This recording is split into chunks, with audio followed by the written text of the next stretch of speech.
चालाक कछुए। एक जंगल के नदी में दो कछुए थे। वे सबसे अच्छे दोस्त थे। हमेशा मिलजुल कर नदी के किनारे घूमते थे। देखो मित्र, सबसे पहले कौन दूर के फूल तक जाता है, चलो देखते हैं, बोला पहले कछुए ने। हाँ हाँ, मैं तैयार हूँ, कहा दूसरे कछुए ने, और वे फूलों की तरफ दौड़ने लगे। पहले कछुए ने दूसरे कछुए को हरा दिया। मैं जीत गया, हंसते हुए पहले कछुए ने कहा। अच्छा बाबा, तुम जीत गए, लेकिन देखो हम हमेशा पानी में ही रहने लगे। मजे में थोड़ी देर तट पर घूमेंगे, चलो ना। हाँ हाँ, तो विलम्ब कैसा, चलो ना। दो कछुए तट पर पहुँच गए और धीरे धीरे चलने लगे। तभी वहाँ एक लोमड़ी आ गया। लोमड़ी को देखते ही दोनों कछुए नदी में जाने का प्रयास किया। इसी बीच लोमड़ी ने उन्हें देख लिया। वो तेजी से आकर कछुए कहीं भाग न सके करके उनके ऊपर दोनों पैर रख दिया। कछुए ने अपने सारे शरीर को छुपा लिया और लोमड़ी को अपने परीक्षा देने के लिए अपने दोनों प्राण हथेली में पकड़कर भागने की सोची। तभी पहले कछुए को एक तरकीब सूझी। सिर बाहर रखकर कहा, उफ, लोमड़ी काका, आप हमारे शरीर का एक भी छोटा टुकड़ा भी नहीं खा सकते हो। क्या? क्यों? लोमड़ी ने उलझन में पूछा। हम तट पर आने से हवा छू के सख्त बन जाएंगे, बस पानी में ही नरम होते हैं। यदि आप चाहो तो एक बार निचोड़ के देख लो। लोमड़ी ने एक दो बार अपने पैरों से मार के देखा। हाँ हाँ, तुम सही कह रहे हो, बहुत सख्त है, निचोड़ने से दांत टूट जाएंगे। लेकिन मुझे अब बहुत भूख लगी है, तो मैं कैसे खाऊं? ऐसे ही हमें थोड़ी देर के लिए खुद को पानी में डूबने दो, हम फिर से नरम हो जाएंगे, फिर आप हमें आराम से खा सकते हो। उनकी बातों को लोमड़ी ने मान लिया, लेकिन लोमड़ी भी तो चालाक था। उसने उन्हें पानी में तो डाल दिया, लेकिन अपने पैरों से पकड़ के रखा ताकि वे भाग न सके। फिर बुद्धिमान कछुए ने ऐसा कहा कि लोमड़ी काका, मैं तो भीग गया, लेकिन तुम्हारे पैर रखने से हम पूरी तरह भीग नहीं पाएंगे। हाँ हाँ बिल्कुल, पूरी तरह से नहीं भीगेंगे तो कैसे नरम पड़ेंगे, बोलो। उनकी बातों में आकर अब उसकी भूत को मिटाने के लिए लोमड़ी ने पैर निकाल दिया। तो बस एकदम से उन दोनों कछुए ने अपना रास्ता बना लिया और उन्होंने लोमड़ी से अपनी जान बचा लिया। इस कहानी की सीख है कि मुश्किल के समय चालाकी से सोचकर समय से कार्य पूरा करने की आवश्यकता होती है। दो बकरियों की लड़ाई। एक जंगल के बीच में एक बहुत गहरी नदी हुआ करती थी। उस नदी को पार करना बहुत मुश्किल था, इसीलिए उस नदी के बीच में एक लकड़ी का चकला लगा हुआ था। वो चकला एक पुल की तरह था। वो एक ही सहारा था उस नदी को पार करने का। वो पुल बहुत पतला था, इसी कारण उस पार सिर्फ एक ही जन चल सकता था। एक दिन उस नदी के दोनों किनारों पर दो बकरियां थीं। वो दोनों ही उस नदी को पहले पार करना चाहती थी। वो दोनों अपने अपने कबीलों की मुख्य बकरियां थीं। वो दोनों एक ही समय पर चकले पर चढ़ गई। वो दोनों एक दूसरे को देखते देखते आगे बढ़ रही थी। जब वो दोनों बीच में आ पहुंची तो एक बकरी ने दूसरे बकरी से कहा, पता भी है कि मैं कौन हूँ। मैं इस पुल पर पहले आई थी, इसलिए मैं ही पहले इसे पार करूंगी। तुम चुपचाप पीछे हट जाओ। दूसरी बकरी को बहुत गुस्सा आया और वो बोली, तुम्हारे बारे में मालूम करने का मेरे पास वक्त नहीं। इतना काफी है कि तुम बेवकूफ बकरी हो, क्योंकि तुम्हें पता था कि मैं आगे से आ रही हूँ, तो तुम उस पल पर चढ़ी ही क्यों? अब हटो, मुझे जाने दो। शायद तुम्हें पता नहीं, मैं इस इलाके की मुखिया हूँ, इसलिए तुम मुझसे नहीं जीत सकती। तुम्हें वापस जाना होगा। अच्छा, शायद तुम्हें नहीं पता कि मैं अपने इलाके की मुखिया हूँ और मैं कभी भी हार नहीं मानती। मुझे आगे जाना है, मेरा समय बर्बाद मत करो।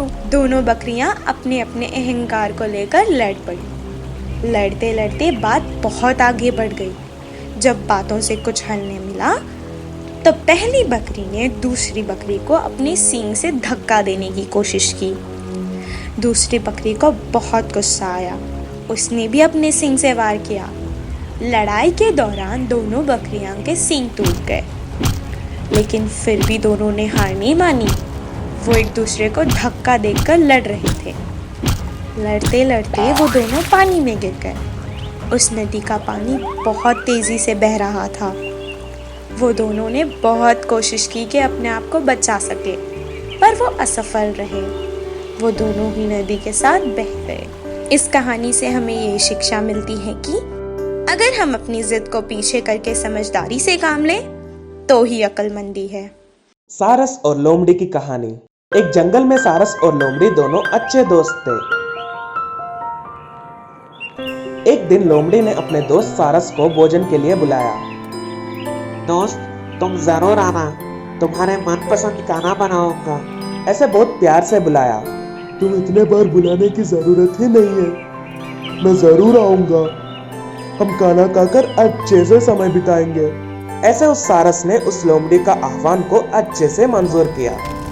उस शाम लोमड़ी ने खाना को पकाना शुरू किया। लोमड़ी हर वक्त कुछ ज्यादा सोचता था, इसलिए सारस को तो वो बुला लिया, लेकिन उसको डर था कि वो ज्यादा खा जाएगा। उसके आदत की तरह बहुत ज्यादा सोचा और उसको एक उपाय आया। सही समय पर सारस भी लोमड़ी का घर पहुंच गया। स्वादिष्ट खाने का खुशबू आ रहा है, तुरंत ही खाने का मन कर रहा है। ऐसा उस सारस ने कहा। 2 मिनट रुको दोस्त, मैं तुरंत ही तुम्हारे लिए खाना तैयार कर दूंगा। ऐसा उस लोमड़ी जल्दी में था। दोनों दोस्त खाने के लिए तैयार हुए।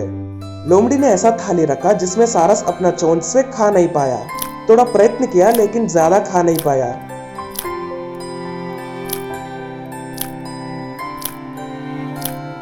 लेकिन लोमड़ी थाली को चाटते हुए पूरा खाना खत्म कर दिया। बेचारा सारस उदास होते हुए बिना पेट भर के ही घर चला गया। सारस का भोजन भी उसको ही बच गया बोलकर लोमड़ी बहुत खुश हुआ। ऐसे कुछ दिन गुजरने के बाद इस बार सारस ने लोमड़ी को अपने घर भोजन के लिए आह्वान किया। मैं तुम्हारे बुलावा के लिए ही इंतजार कर रहा हूँ, जरूर आऊंगा। ऐसा उस लोमड़ी ने सारस को वादा किया। तय किया समय से पहले ही लोमड़ी सारस का घर पहुंच गया। पूरा घर स्वादिष्ट खाने का खुशबू से भर गया। मैं और इंतजार नहीं कर सकता, जल्दी खा जाइए। आ जाओ दोस्त। ऐसा उस लोमड़ी ने बहुत उत्साह से कहा। थोड़ा सफर रखो, मैं अभी तैयार कर रहा हूँ। ऐसा कहकर सारस ने 2 बहुत गहराई वाला पानी का बर्तन के अंदर खाना रखा और लोमड़ी के पास आया। बर्तन का गहराई बहुत था और बहुत लंबा था, इसलिए लोमड़ी का मुंह बर्तन के अंदर नहीं घुस पाया और वो नहीं खा पाया। लेकिन सारस के चोंच बहुत बड़ा था, इसलिए वो अच्छे से पूरा बर्तन का खाना खा लिया।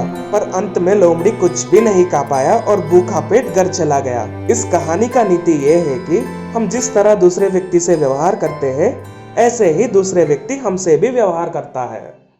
बंदर के बच्चे का सवाल। एक जंगल में एक बंदर का बच्चा रहता था।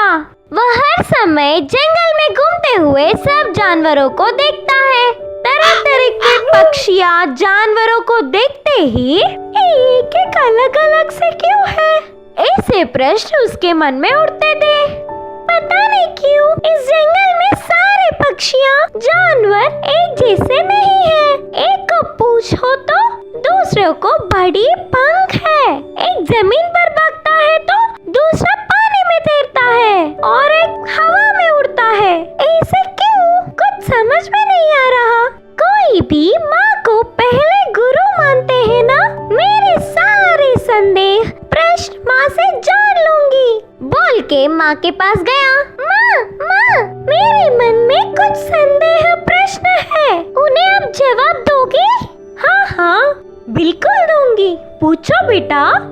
उस जंगल में सब अलग अलग है, ऐसे हमें इतने लंबे पूछ क्यों है? अच्छा, तो यही है तुम्हारे संदेह। हम बंदर हैं, कभी एक जगह पर नहीं रहते। एक पेड़ के ऊपर से दूसरे पेड़ पे उछलते रहते हैं। हमारे पूंछ से पेड़ के डाल को मजबूती से पकड़कर बड़े पेड़ों को पार करते हैं। उतना ही नहीं, हमारे पूंछ से शरीर पे उड़ते हुए कीड़ों को भी भगा देते हैं। अच्छा, ऐसा है। माँ, पूंछ सिर्फ हमें ही होता है क्या और किसी को भी नहीं होता है क्या? क्यों नहीं, बहुतों को होता है ना। जैसे मछली बहने पूंछ की मदद से ही तैरते हैं। कंगारू काका भागते समय पूंछ को नीचे ना गिरने के लिए मदद के लिए उपयोग करते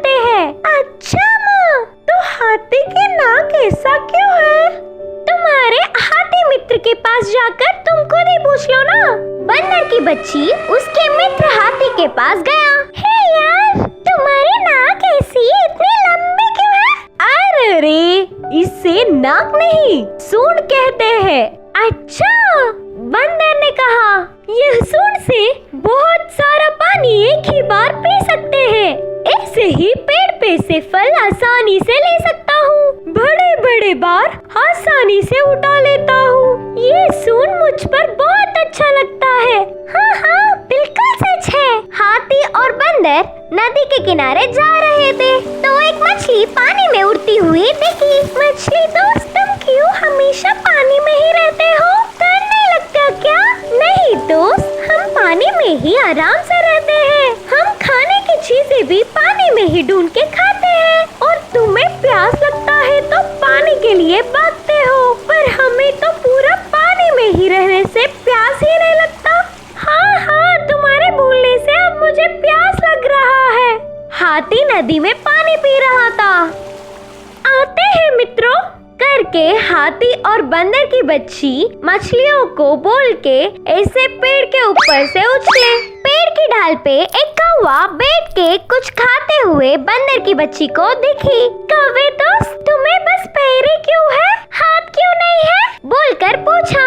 हमें हाथ नहीं होते, उसके स्थान पर पंख रहते हैं। उन पंखों की मदद से हम कितनी दूर चाहे उतनी दूर उड़ सकते हैं। ऐसे उड़ते हुए हम खाना खा लेते हैं। ऊपर से हम मौसम का हाल पहले ही जान लेते हैं, तब जल्दी से पंखों की मदद से किसी सुरक्षित जगह पर पहुंच जाते हैं। ओह अच्छा, बोल के उधर से बंदर की बच्ची निकलकर अपनी माँ के पास पहुंच गया।